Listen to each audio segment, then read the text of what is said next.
at serious risk. The debate intensified further after a recent deadly encounter involving an immigration officer and a civilian. The incident is now under investigation, but it has already become a political flashpoint.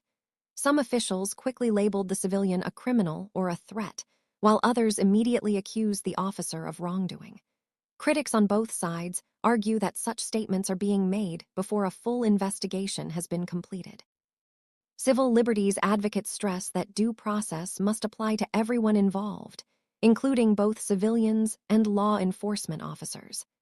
They argue that constitutional protections do not depend on immigration status, and that every person is entitled to a fair legal process before guilt or innocence is determined.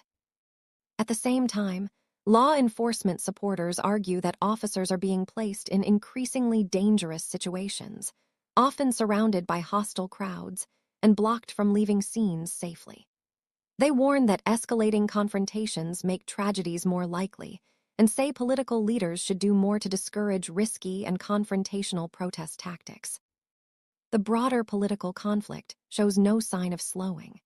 Supporters of the enforcement operations say voters clearly demanded stricter immigration enforcement in the last election, and that attempts by states to block those policies amount to defying the democratic process.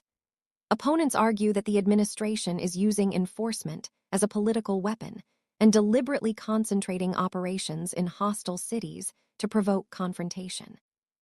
Legal experts say the country is now heading toward a decisive court battle over the limits of state resistance and the scope of federal power.